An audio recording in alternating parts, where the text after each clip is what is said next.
Unquestionable taste in music. Let's examine the lyric content of this. This is where the clues As part of the collective, connective community where communication is as easy as thought, it's almost impossible for us to imagine that our ancestors may once have lived separate and disconnected lives. But recent sensational discoveries by remote archaeological operatives strongly suggest that our ancestors did indeed exist in a completely unconnected society. And there's more. Remarkably, there is compelling evidence to challenge all our most treasured ideas about cars, those most mysterious denizens of the later Tarmac Age. McKendrick's pioneering analysis of patterns of tarmac distribution, proving their similarity to tracks left by other terrestrial creatures, is simply the most recent insight, the latest piece of the puzzle in the familiar picture. What does this picture show us? There are some minor details we may never satisfactorily resolve, but the overall image of the car, automobilist independence, as the only form of wheeled creature ever discovered, is so clear as to be beyond dispute. We can trace the development of this fascinating creature from humble beginnings in the mid to late industrial age.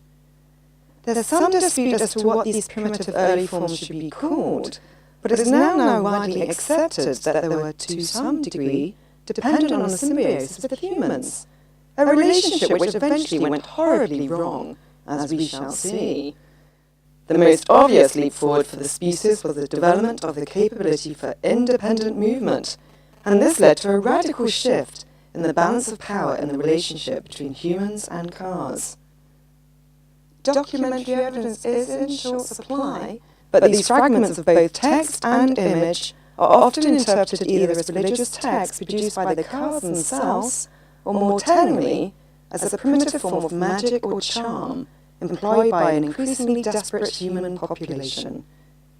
By the end of the late Tarmac Age, it's clear that the cars have evolved into powerful creatures, actively preying on humankind, as this famous reconstructed media clip illustrates.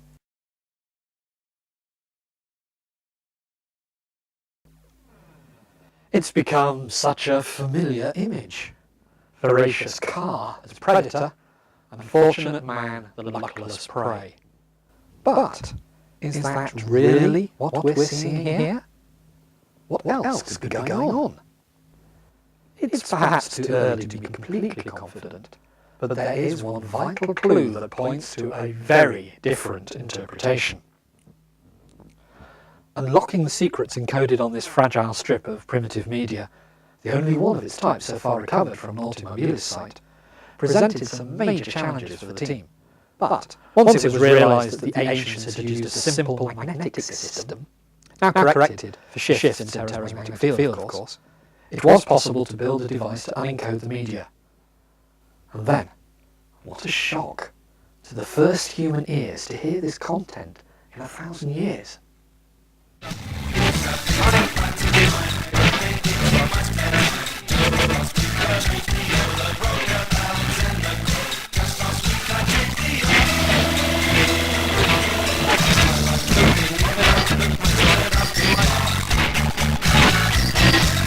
Leaving aside any comments about our ancestors' lamentable taste in music, let's examine the lyric content more closely. This is where the clues begin to emerge. It's a bit old, but it's mine. I mend it in my spare time.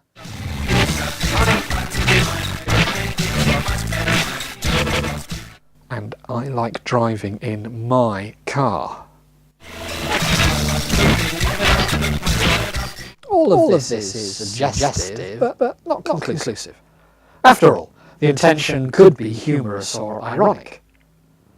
There was another important discovery, however, that of a human remains on the site, which, on first sight, might even seem to reinforce the old theories. So many automobilist sites have associated human remains, often within the body of the car itself, that the shift to cars as predators and humans as prey, food, seems beyond dispute.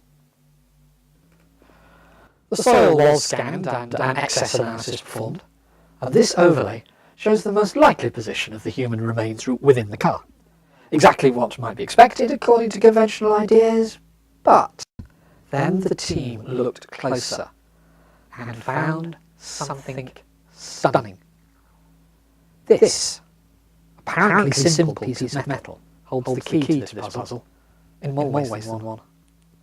As a mechanical device on its own, it may seem insignificant, although its discovery inside a living creature is unusual, to say the least. But it's the implications that are so interesting.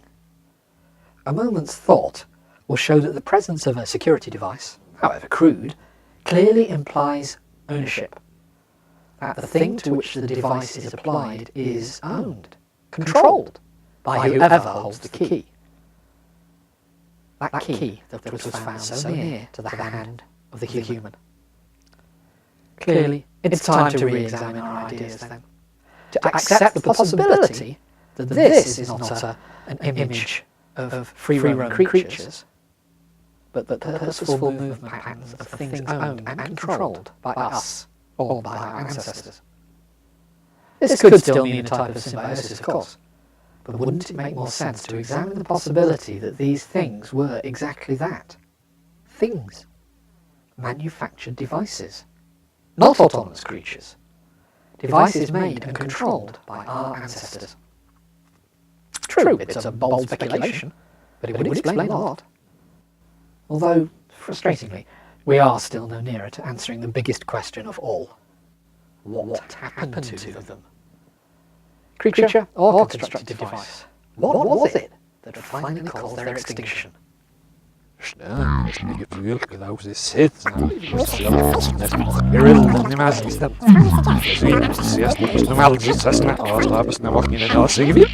Interpretation.